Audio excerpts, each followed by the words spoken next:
వి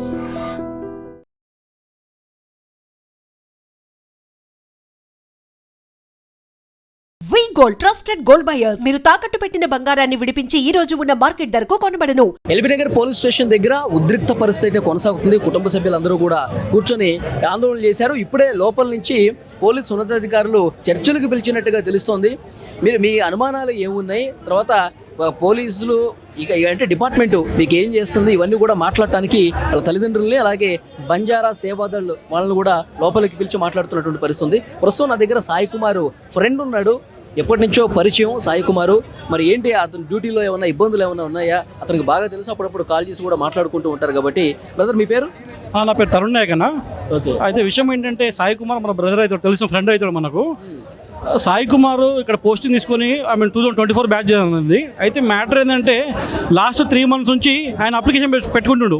ఇక్కడ CI pressure ఉంది, writer pressure ఉంది, ఎస్ఐ ప్రెషర్ ఉంది, ఏసీపీ ప్రెషర్ ఉంది, నాకు వేరే దగ్గర ట్రాన్స్ఫర్ చేయండి, నేను ఇక్కడ డ్యూటీ చేయలేని చెప్పేసి అప్లికేషన్ పెడతా ఉన్నాడు. అప్పటికి ఏసీపీ గారు ఆయనకు ట్రాన్స్ఫర్ చేయట్లేదు, చేయనీయకుండా ఇక్కడనే అడ్డుపడతా ఉన్నాడు, వర్క్ ప్రెషర్ పెడుతుండు.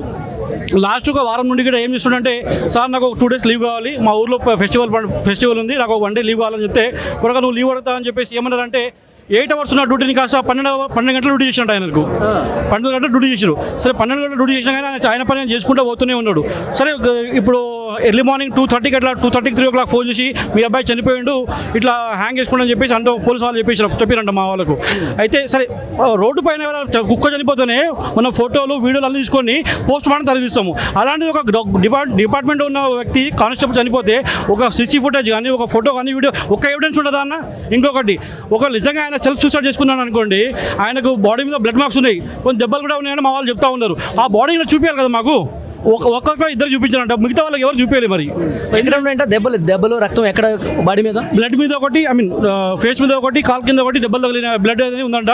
మరి ఆయన నిజంగా ఆయన సెల్ఫ్ సూసైడ్ చేసుకుంటే మాత్రం వాళ్ళకి ఇన్ఫార్మ్ చేయాలి కదా. ఎటువంటి ఎవిడెన్స్ లేకుండా వాళ్ళంతటా వాతే ఉస్మానియా హాస్పిటల్ తీసుకోవడం జరిగింది, అక్కడే పోస్ట్ మార్టం జరుగుతుందని చెప్పేసి వీళ్ళే ఇన్ఫార్మ్ చేయడం. గతంలో కూడా లక్ష్మీబాయి అనే ఒక గిరిజన బిడ్డ మీద బ్రోతల కేసు పెట్టి కొట్టకుండా కొట్టి చనిపోయే విధంగా కొట్టి అదే గవర్నమెంట్ హాస్పిటల్ పడేసి రామని ఏమన్నా ఆమె కూడా అప్పుడు కూడా ఏం చెప్పారంటే సిసి ఫుటేజ్ లేదు, సిసి కెమెరాలు వర్క్ చేయట్లేదని చెప్పేసి గతంలో కూడా ఇదే ఏసీపీ గారు డిసిపి గారు చెప్పారు. అయితే ఇది ముప్పాటికి ప్రభుత్వంలో గిరిజనుల పట్ల వివక్ష ఉందన్న. ఈ డిపార్ట్మెంట్లో కావచ్చు, ప్రభుత్వంలో కావచ్చు, గిరిజనుల పైన చాలా వివక్ష ఉంది. ఎవరైతే ఏసీపీ డీసీపీలు ఉన్నారో వాళ్ళ పైన చట్టపరంగా యాక్షన్ తీసుకోవాలి గవర్నమెంట్ డిమాండ్ చేస్తూ ఉన్నాం మేము. మీకు ఎప్పుడు ఫోన్ చేశాడు సాయి కుమార్? లాస్ట్ ఎప్పుడు మీరు మాట్లాడుకుంది? అంటే ఫోన్ ఏం చేయలేదు, రీసెంట్గా ఒక 2 months బ్యాక్ వాళ్ళ ఊళ్ళో కలిసాము. మా బావ ఊరే వాళ్ళది, మా ఫ్రెండ్ అయితే తెలిసినాడు, అప్పుడు కలిసాము తప్ప. వర్క్ ప్రెషర్ ఉంది చాలా, ఏసీపీ గారు అసలు చాలా మొండడు బాబు, అసలు మాటినాడు, లీవ్ ఇవ్వడు, వర్క్ టైం టు టైం చేస్తాడు, లంచ్ అయినా కానీ ఎడిపోయినా ఫోన్ చేస్తారు, చాలా దమ్దం చేస్తారని చెప్పేసి మాతో షేర్ చేసుకోవడం జరిగింది గతంలో. అయితే ఏసీపీ గారు డిసిపి గారు ఇప్పటి నుంచి కాదు, గతంలో చాలా 3-4 years నుంచి ఇదే టార్చర్. ఎల్బీ నగర్ కాన్స్టిట్యూన్సీలో, ఎల్బీ నగర్ పిఎస్లో ఇలాంటి చేసిన చాలా జరిగింది. ఏసీపీ గారు ఎవరి మాట వినోడు, ఏసీపీ అనే వ్యక్తి ఎవరి మాట వినోడు, కానిస్టేబుల్ నుంచి ఎస్ఐసి ఎవరి మాట వినోడు. ఆయన నువ్వేందా అని చెప్పేసి ఒక ఇష్టారాజ్యంగా మాట్లాడతామని జరుగుతుంది. నేను ఒక్కడిని చెప్పడం కాదు, చాలా మంది వాళ్ళ డిపార్ట్మెంట్లో వ్యక్తి చాలా మంది చెప్తా ఉంటారు. ఇప్పుడు చూసుకుంటే మీరు మల్రెడ్డి రంగారెడ్డి, మల్రెడ్డి రామరెడ్డి అన్నదమ్ములు వచ్చి మంత్రాలు జరుపుతా ఉన్నారు. లోపల ప్రభుత్వం పైన చెడ్డ పేరు వస్తుందని చెప్పేసి మంత్రాలు జరుపుతా ఉన్నారు. ఇది ముమ్మాటికి ప్రభుత్వం గిరిజనుల పట్ల ముమ్మాటికి ఇది ప్రభుత్వం వివక్ష తప్ప మరొకటి లేదన్న. తక్షణమే ఈ ఏసీపీ డీసీపీ మీద గవర్నమెంట్ ట్రాన్స్ఫర్కి సంబంధించి ఒక అప్లికేషన్ కూడా పెట్టుకుంటున్నాడు అని చెప్పి సమాచారం ఉంది. ఇది పోలీసులకు తెలియదా? పోలీసులకు చెప్పలేదు అతను? పోలీసులకు తెలుసు, అందరూ ఎస్ఐకి తెలుసు, సిఐకి తెలుసు, ఏసీపీ కూడా తెలుసు. ఒకసారి లెటర్ చింపేసినంట, ఏమేమి ట్రాన్స్ఫర్ ఈయన చేయాలని చెప్పేసి, ఒకవేళ మళ్ళీ ఇంకోసారి పెడితే మళ్ళీ నేను సస్పెండ్ చేస్తానని చెప్పేసి బెదిరించినట్టు ఆయన గిట. ఇలాంటి కార్యక్రమాలు చేపడతా ఉన్నారు ఈ పిహెచ్లో.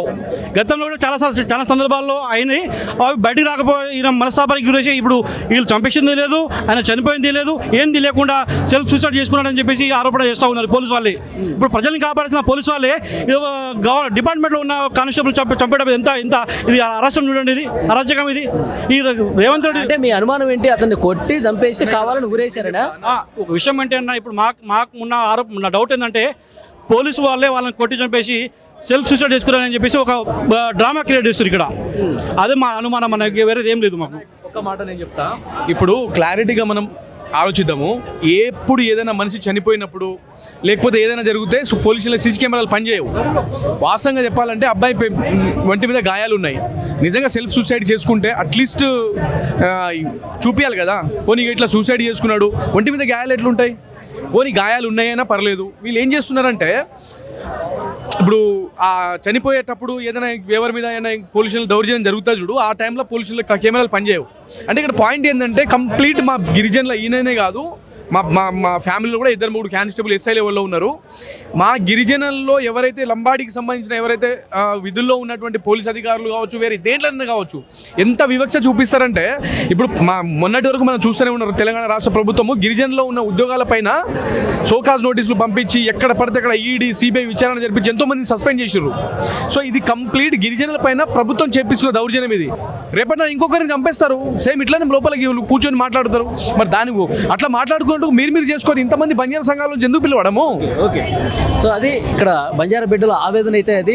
చాలా మంది డిపార్ట్మెంట్లో ఇబ్బందులు పడతా ఉన్నారు. చాలా మంది గిరిజన బిడ్డల్ని ఈ విధంగా వివక్ష చూపించి చంపేస్తున్నారని చెప్పి వీళ్ళందరూ కూడా ఆరోపణలు చేస్తూ ఉన్నారు. ఇప్పుడే డీసీపీ ఏసీపీలు కూడా లోపలికి వెళ్ళి పరిస్థితిని సమీక్షిస్తున్నారు, కుటుంబ సభ్యులతో మాట్లాడుతూ ఉన్నారు. మరి లాస్ట్లో ఫైనల్గా ఏం కంక్లూజన్కి వస్తారు, పై ఉన్నతాధికారులు ఎలాంటి సమాధానం చెప్తారు చూడాలి.